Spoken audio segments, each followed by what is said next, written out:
watching the News 24 and we keep you updated with the latest news. India-Central Asia trade economic relations and beyond towards growth and prosperity, connecting for business. This forum in Delhi brought together representatives of the Ministry of Foreign Affairs of India, ambassadors of Central Asian countries, Azerbaijan, Georgia, as well as leading Indian companies. Uzbekistan was represented by a delegation of the Ministry of Investment and Foreign Trade and the Embassy of Uzbekistan in India.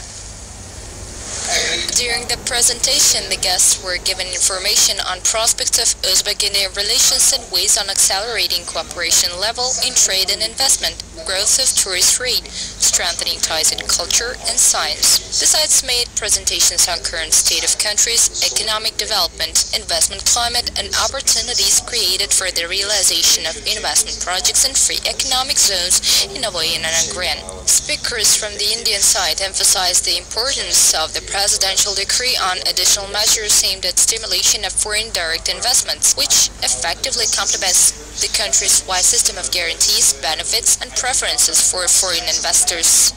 The event continued in B2B format. Participants negotiated about collaboration in medicine, pharmaceuticals, food, agricultural machinery, leather production, and other areas. As part of the meetings, the Indian side got acquainted with specific investment projects in the context of the regions and sectors of Uzbekistan. Worth noting that the Confederation of Indian Industry was founded in 1895. Currently, its members are 8,300 representatives of the private and public sectors, as well as more than 200,000 enterprises from 250 national and sectoral bodies. See a lot of potential of doing business in India and Uzbekistan together, and I hope that in the years to come we strengthen our relations. We are already doing, as I said, we have already done 5 projects and we are in talks with various other companies in Uzbekistan, and God willing we will have a much stronger relations and bonding between museums and the companies in Uzbekistan. The State Committee for Tourism Development, together with the travel companies and professional chefs of national cuisine, organized a presentation of the tourism potential of Uzbekistan and a gastronomic event in Tbilisi, Georgia. The events are timed to the opening of the direct regular flights between Tashkent and Tbilisi. Jamshid Soatov reports from Georgia. Georgia is a country of great opportunities. One of the developing directions is tourism. It is worth noting that the flow of tourists to Georgia is growing rapidly.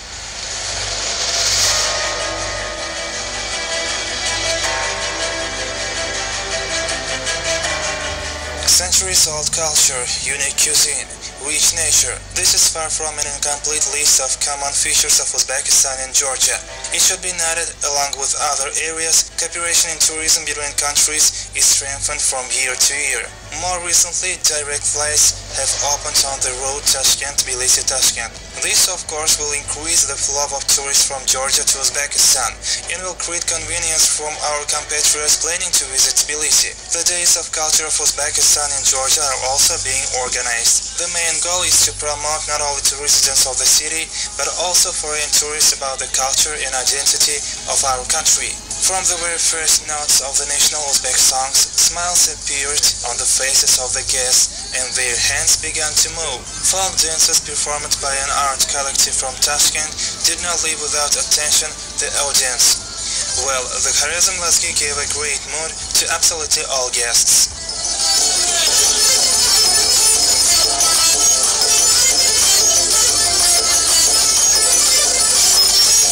In the meantime, experienced chief of Uzbekistan prepared nationally famous dishes for the participants, palaf and manti. They had to work hard. Masters of their craft tried very responsibly to work. In less than 30 minutes, the chiefs managed to give out all 1,000 manti. It took a little more time to treat the guests with a second course, the national Uzbek palaf. As it turned out, most of the locals and guests of Tbilisi already know the taste of these dishes. That is why they were ready to wait several hours for its preparation. We really like the people in Uzbekistan. Everyone was incredibly friendly and helpful, and we had some amazing guides that told us a lot about the culture and the history, which was incredibly interesting. And the food was fantastic. We just ate all the time. Oh, I really loved the plov. Yep, and the dumplings. Yeah, really good. Yeah, no, just arrived. I like the free food. Very good dumplings. I've told all my friends in England to visit. So some people are coming this year. Yeah. Are you planning to visit Uzbekistan again? I'd like to. Not sure when, but I would go back, definitely. This day gave a lot of pleasant impressions to residents and guests of Tbilisi. Someone managed to feel themselves in Uzbekistan again, while someone learned a lot of new interesting things about the culture and unique cuisine of the country. The 2019 SCO Day celebrations held in Beijing, China included the 8 Wonders exhibition tour, where the 8 wonders of the SCO were presented. The Poikalon Islamic religious complex located at the foot of the Kalon minaret in the historical part of Bukhara was also included into this list.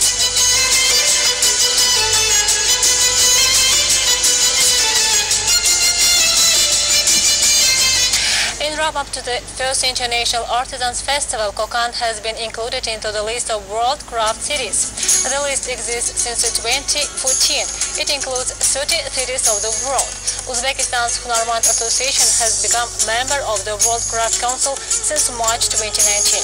The festival will be held in Kokand in September. It will gather more than 600 artisans who will come from more than 70 countries and more than 120 representatives of the various handicraft organizations.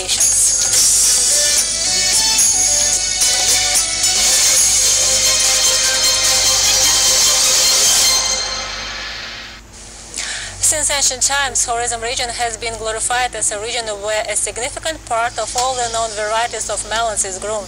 The Gurbak variety brought a special glory to the region, in honor of which the festival Gurbak is symbol of melons of Khorizm, which is held annually in Khiva. This year's melon festival brought together about 70 farms from 10 districts of Khorizm region. They presented more than 40 varieties of melons.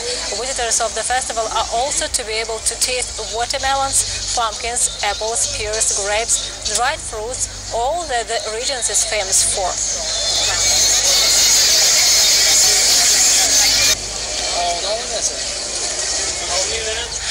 The Bioecological Center for Wildlife of the Novy region organized a special media tour in the Bukhara Specialized Center for the Cultivation of Gazelles. Malika Baratova is with details. The Novy Regional Bioecological Center of Live Nature is a conservation park which protects local flora and fauna species. The park's workers demonstrated their daily activities to journalists, spoke of the issues the center faces. There is grant money allocated to resolving some of these problems. We are working on public-private partnerships and with non-governmental organizations. We will try to keep up the work we are doing now. One of the species that is kept at the conservation center is the goitered or black-tailed gazelle. Their population status is vulnerable. What's interesting is that the center exports gazelles abroad. Last year they moved 30 of them to Tajikistan. This year 30 were ordered in the UAE. In 2018, we raised 1,300 goitered gazelles. They live in several herds around the park's territory.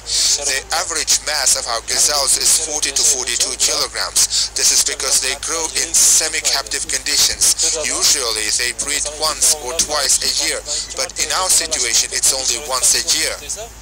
Humanity has grown inattentive to nature. We have begun to destroy animal and plant life at a rate previously never seen. Conservation parks such as these serve to ensure that rare animals and plant species survive in these realities. In the specialized Goitered Gazelle Conservation Center in Bukhara, aside from the titular animals, there are 18 species of reptiles, around 250 kinds of birds, 8 species of fish, and 2 more types of land animals that live by the water. However, most of the center's energy is thrown toward breeding and protecting goitered gazelles. During the media tour, the specialists demonstrated their extensive knowledge of each species' life cycle and habits, but the local management is also thinking broader.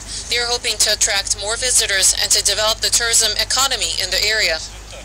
Shuningdek, ekologik ma'rifat The center is also involved in raising environmental awareness, working with the public, especially youth, to get them more interested and informed about nature and the environment. In the future, we want to take steps to make it attractive for visitors to engage in ecological tourism at this park and near it. People will be able to see the animals that live here and learn about them. We want to organize open lessons on zoology, biology here in the conservation park. That way we can show students exactly what we are talking about. They will be able to gain knowledge hands-on. The specialized Goitered Gazelle Conservation Center was created with the aim of protecting the species. There were supposed to be 12 others, but in total only 7 such centers came to existence. Today, only this one remains. So this was our last report for this hour. Stay with us on Uzbekistan 24 TV channel. See you next time.